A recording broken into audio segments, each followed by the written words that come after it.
Administración, creo que es la primera vez que la tenemos aquí, Dalia Jiménez, y le agradezco, ministra, sobre todo porque estamos en un momento en el cual uno dice, bueno, ¿cómo quiero preguntarle a la ministra tal cosa? ¿Verdad? Justo coincidió que empezó este tema de este proyecto de ley y hablamos del tema de la jubilación, hablamos de las pensiones y generó un poco de controversia, ¿verdad? Buenos días antes que nada, ministra. Buenos días, Carlos. Un gusto estar acá contigo, con la audiencia de Pulso Urbano. Gracias por la invitación. Feliz de estar. Bueno, ¿qué es lo que sacaron, ministra? Contame un poco, ¿qué es lo que sacaron y genera un poquito de controversia? Bien. ¿Es de última hora? ¿Se trató, no se trató antes? ¿Cómo sale esto? No. Contame. A ver, mira, te agradezco la oportunidad porque realmente yo me doy cuenta que hay muchísima confusión al respecto de este proyecto de ley.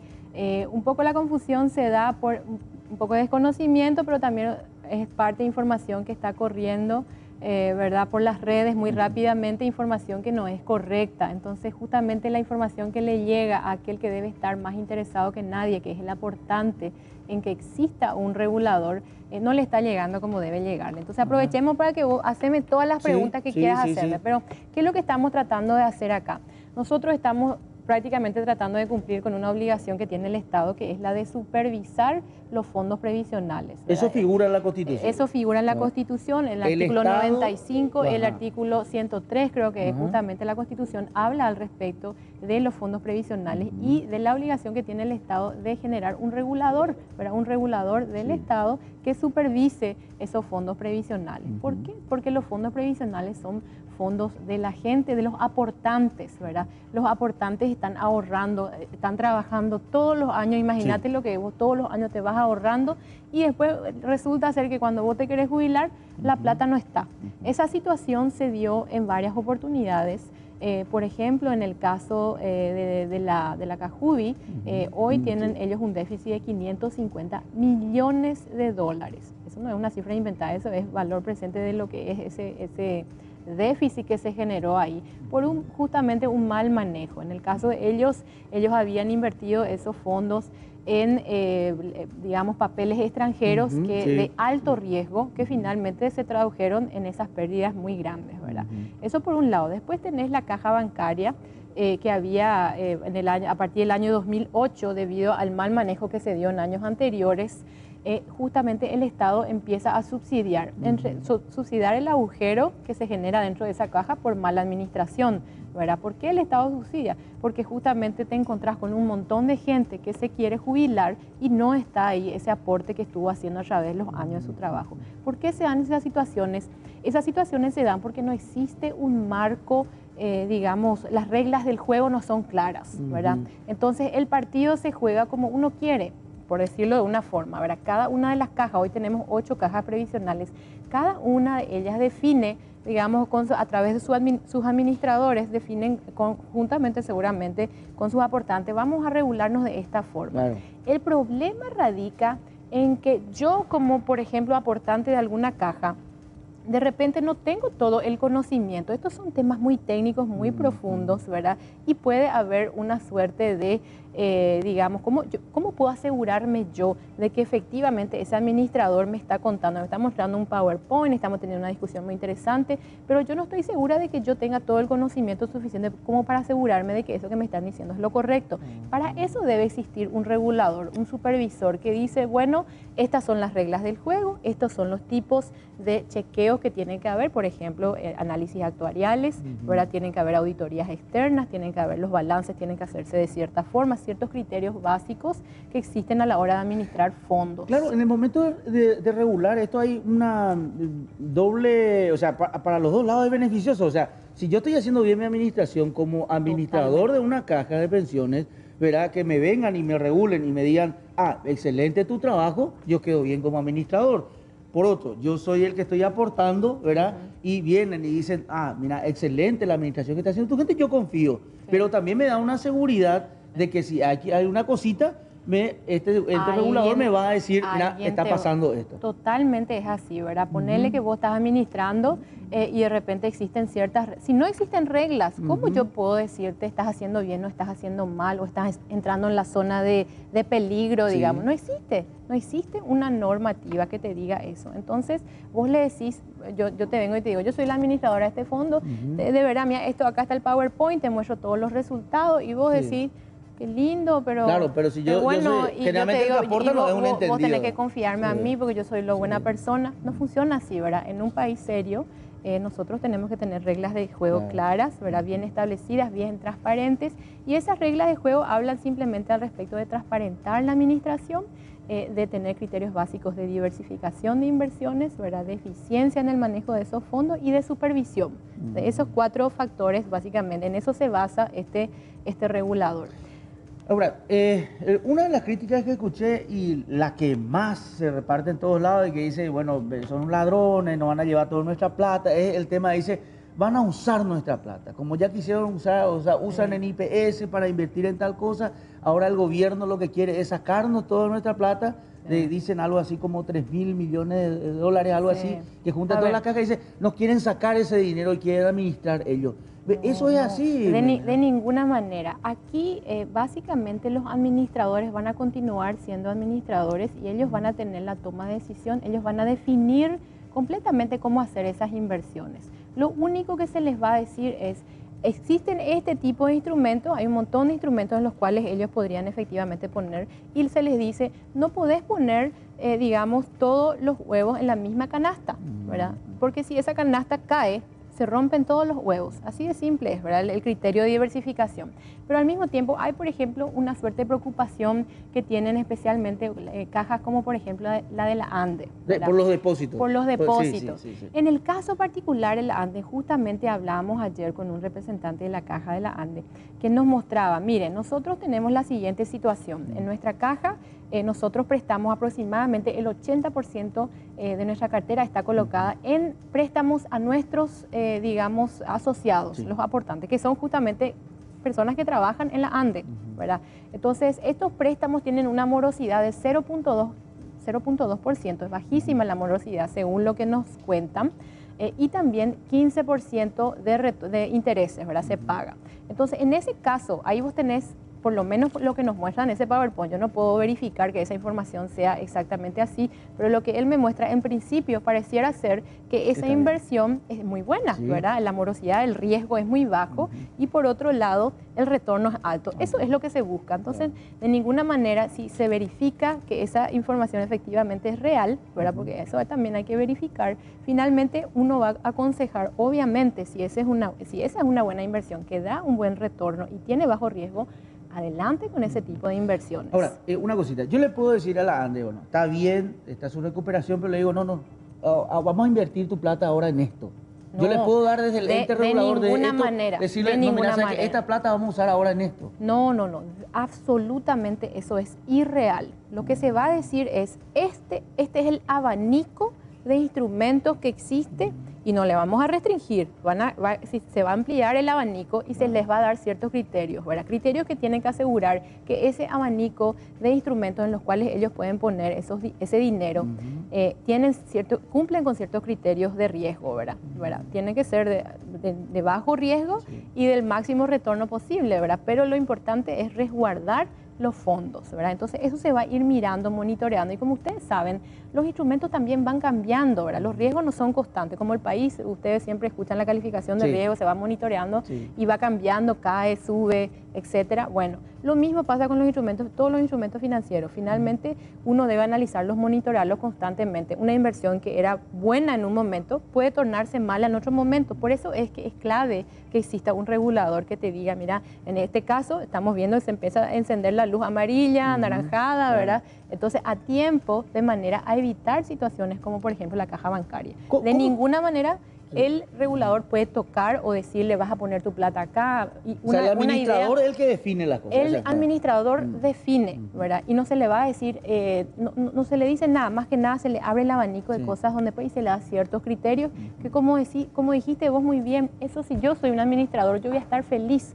Porque un administrador que quiere hacer las cosas bien dice, finalmente alguien me está dando ciertas pautas, entonces yo puedo demostrar que hice mi trabajo, ¿verdad? Bien, de acuerdo a las reglas establecidas. Si yo no tengo eso, ¿yo de qué me agarro? ¿Verdad? ¿Hoy cómo están las cajas de pensiones, las cajas de jubilación?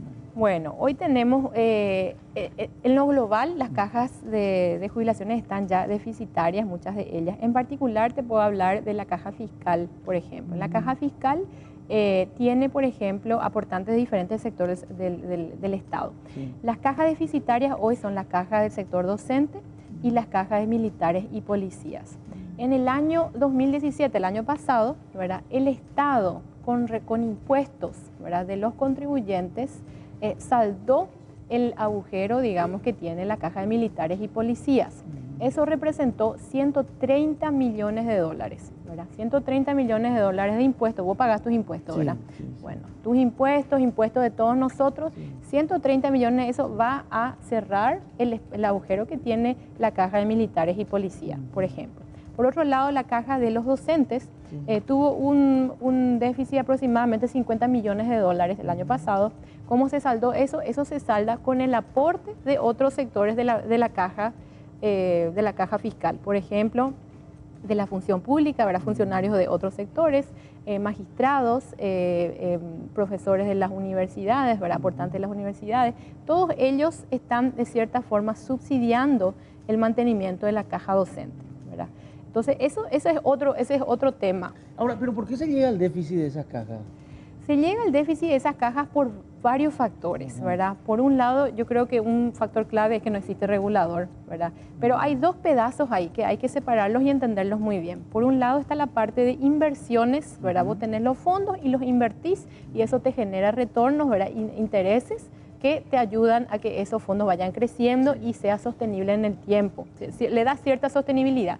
Pero por otro lado está la parte de parametrización, se dice, ¿verdad? Por ejemplo, eso delimita cuál es la edad de jubilación, cuál es, digamos, cuáles son los beneficios que vas a recibir. Sí, claro. Eso hay que aclarar que esa parte, ¿cómo te voy a decir? El superintendente de pensiones no va a mirar eso. No va a tocar esa parte, ¿verdad? Esas parametrizaciones se deben dar en otro marco, ¿verdad?, en otras discusiones. Lo que acá se va a mirar específicamente es la parte de inversiones, entonces se va a solucionar una parte importante del problema, resguardar los fondos que existen, asegurar de que no están perdiendo valor, para que tengas una idea también al respecto de la caja fiscal.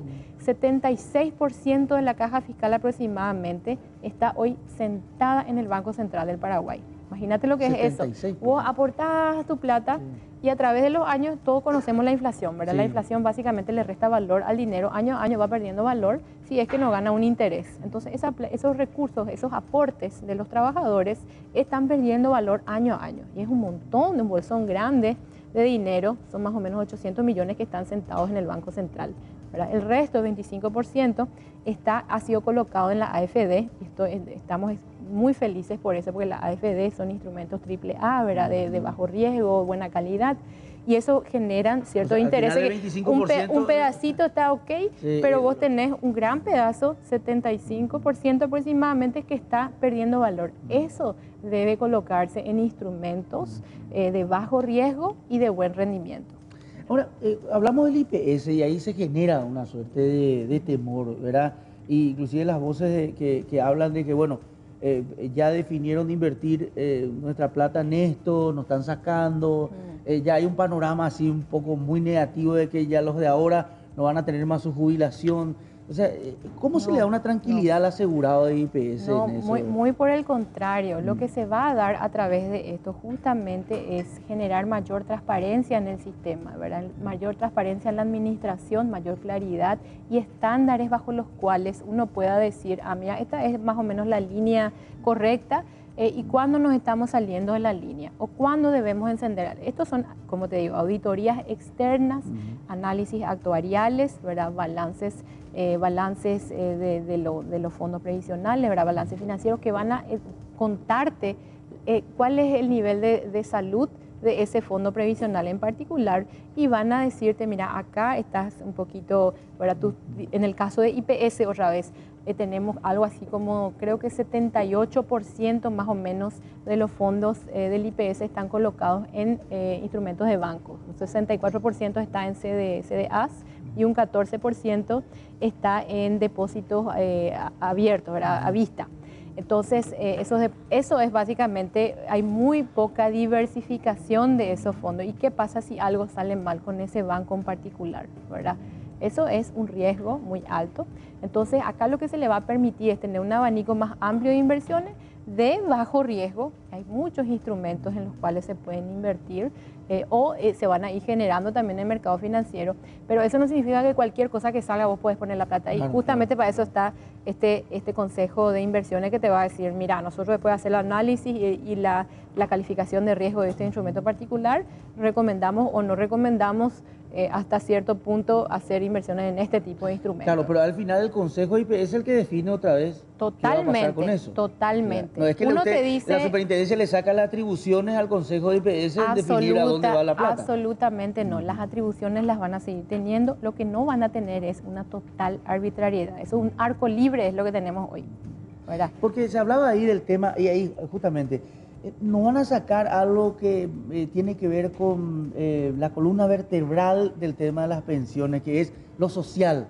Decía, ese préstamo social, no, absolutamente. Que es lo que ellos argumentan de que con esto se va a cerrar un poco. Absolutamente no. Acá lo que se va a hacer es lo siguiente. Hay que entender que hay préstamos y préstamos, ¿verdad? Sí. No todos los préstamos son de la misma naturaleza.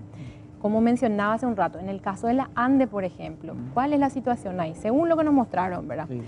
Ahí el interés que cobran es 15%, la morosidad es 0.2, que aparentemente según esa información es bajísima, ¿verdad? Entonces el riesgo es extremadamente bajo. En ese caso no existe motivo por el cual nosotros digamos, saca tu dinero ahí, ¿verdad? No hay eso, no existe eso. Pero en el caso, por ejemplo, de otro tipo de préstamos, ¿verdad? Préstamos más riesgosos, ese es el riesgo, uno de los riesgos más bajos y buen rendimiento. Otro caso podría ser el IPS cuando presta a los empleados privados, ¿verdad? Entonces, los empleados privados no tienen, por ejemplo, la misma seguridad laboral que tienen los empleados de la ANDE, ¿verdad? Entonces, ahí un poquito el riesgo empieza a subir un poquito más. Entonces, ahí hay que no puede el IPS como la ANDE tener el la ANDE creo que 80% más o menos de su cartera de inversión está en depósito. Imagínate si pasa eso con IPS. Es un riesgo tremendo. Encima, el tamaño del IPS es gigante, un monstruo al lado de lo que es la caja de la ANDE. Entonces, hay esas particularidades hay que tomarlas en cuenta y eso toma en cuenta la ley. Pero yo cuando conversaba con esta persona de la caja de la ANDE, ellos mostraban preocupación al respecto porque hablaban de esto. Nosotros tenemos miedo de que ya no podamos prestar a nuestros aportantes. Sí, eso, y nosotros dijimos, tened toda la tranquilidad, que si de esta información que vos me estás mostrando es efectivamente lo que tienen, ¿verdad? 15% de retorno, qué sé yo, baja morosidad, no existe motivo por el cual nosotros nadie tenga que decirle el Consejo de Inversión, no va a decir fantástico, ellos también van a querer poner su plata en ese tipo de instrumentos, ¿verdad? Los puntos, porque se hablaba mucho y se comparaba también con la superintendencia de bancos, y decían, bueno, van a venir porcentajes y algunas restricciones que también tienen los bancos, pero decía, los bancos no son manejados por nadie del gobierno, en cambio las cajas podría tener influencia al gobierno. Totalmente no. Exactamente es el modelo de la superintendencia de bancos, es prácticamente el mismo modelo, ¿verdad? Estamos hablando de un supervisor regulador que te marca ciertas reglas de juego y después vos jugás el partido bajo esas reglas. Eso es lo único que se plantea. Lo mismo se plantea en este caso. De ninguna forma la superintendencia de bancos le dice a los bancos dónde colocar su dinero, qué hacer con su plata. Sí le marca ciertas pautas, ¿verdad? Es exactamente lo mismo.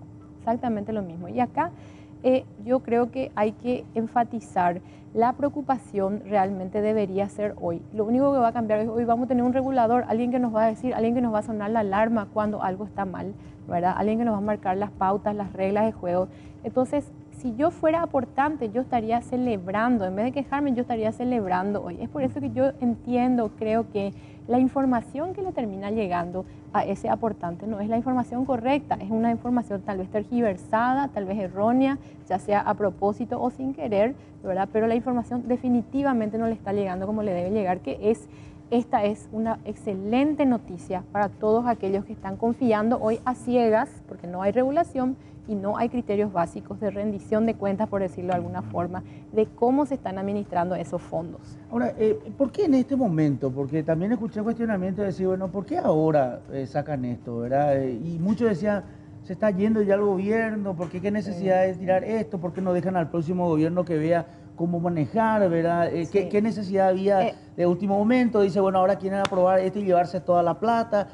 Dios santo, bueno, pues se comenta. Sí, a ver, esa realmente es entiendo la preocupación, ¿verdad? Pero esta es una política de Estado, esta es una cuestión que la venimos postergando ya décadas, ¿verdad? Nosotros siempre debimos haber tenido un regulador de los fondos previsionales. Desde el inicio de nuestro país, de nuestra existencia, debió existir un regulador, ¿verdad? La misma Constitución nos dice, ¿verdad?, que en el artículo 95-103 que debe existir un regulador, un supervisión por parte del Estado, ¿verdad?, del manejo de estos fondos.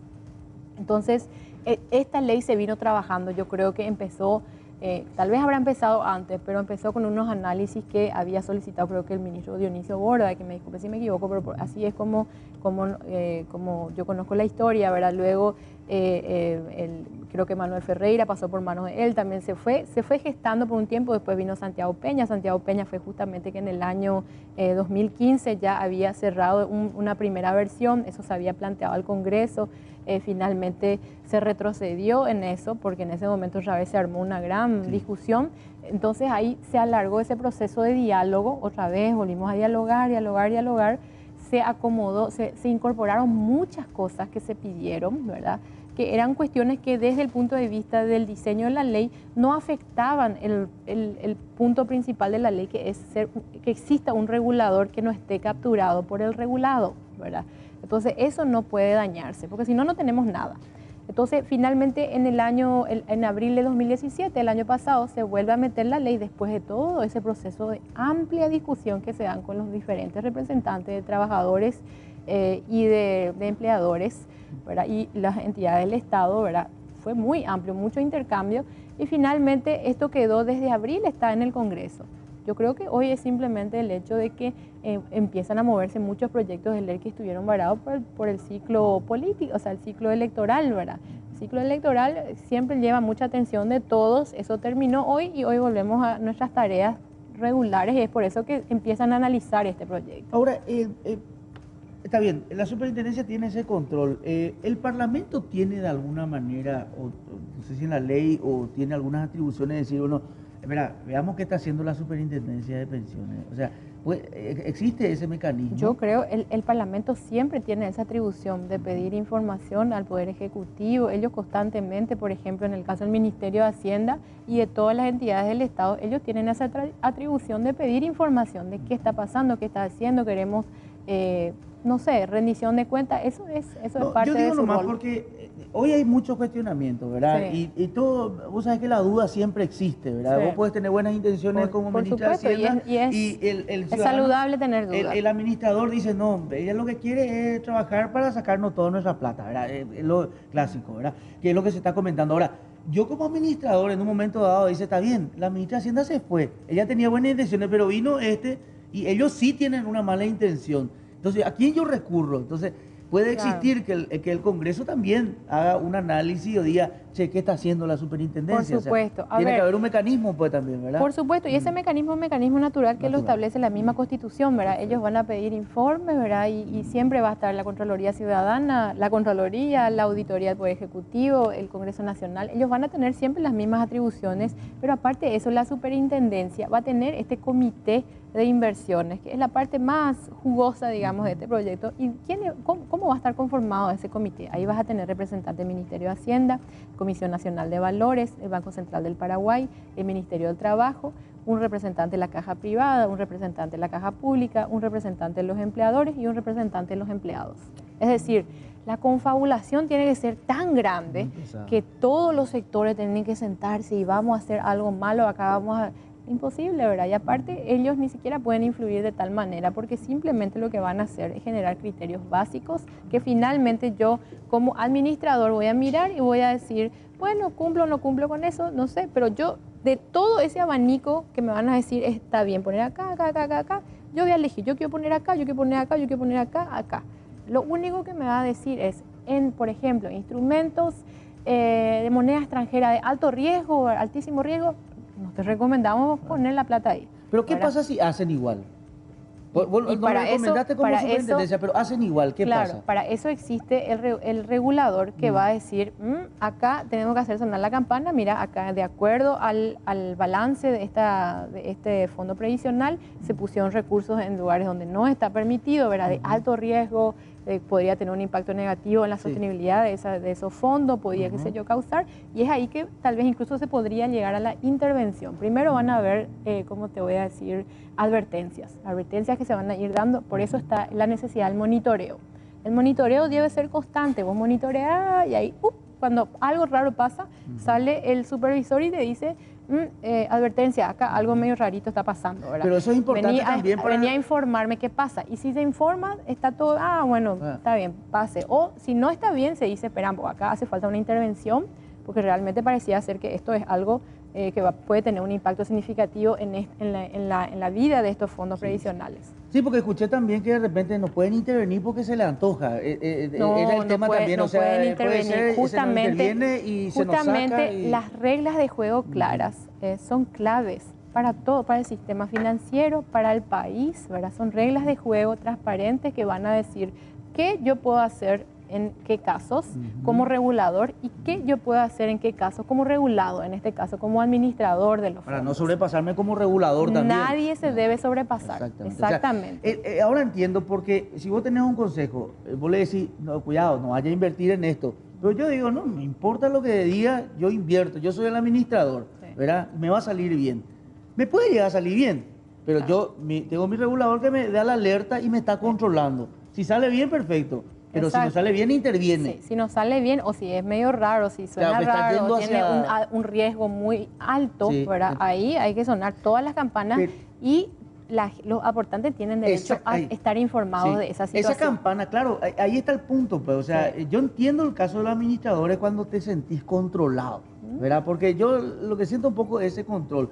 Pero también tienen que entender los administradores que eso les sirve para la confianza de su gente, ¿verdad? Por supuesto. El aportante, a medida que te digan, excelente tu trabajo, tenés unos aportantes que deben decir que sigan 10 años más. Totalmente. ¿Verdad? Es más, si yo era administradora de un fondo previsional, yo diría, gracias Estado que finalmente estás haciendo tu trabajo, que es el de regular los fondos previsionales y darme a mí como administradora pautas, reglas claras de juego, en dónde me estoy moviendo. Claro, ¿verdad? pero también la atención, y ahí viene un poquito la otra compra. ¿Por qué te hablaba yo del Parlamento de eso? Porque tenés que ver en el momento que existe una exageración del ente regulador y está saliendo de sus niveles, también se puede reclamar en algún lugar. Totalmente, absolutamente. O sea, oye, es reclamar, además está la prensa, está un montón de cosas no hay nadie en este momento que esté por encima de la ley, ¿verdad? Finalmente los reguladores son reguladores. Cuando los reguladores hacen mal su trabajo, hay que llamarles la atención. Siempre están ya esas instituciones, digamos, que se abocan a justamente hacer cumplir esas normas, ¿verdad? De que no exista un abuso por parte del regulador. Ministra, ¿cómo va a seguir esta intención de explicar bien esto? ¿Vas a tener reuniones de vuelta? Sí, Porque te veo así con un espíritu de querer explicar yo tengo muchísimas ganas de explicar y como siempre hemos estado explicando ya por un buen tiempo, pero yo creo que este es un tema tan, como decís vos, existe mucha desconfianza, ¿verdad? Y con buen motivo a veces, ¿verdad? Finalmente hay antecedentes.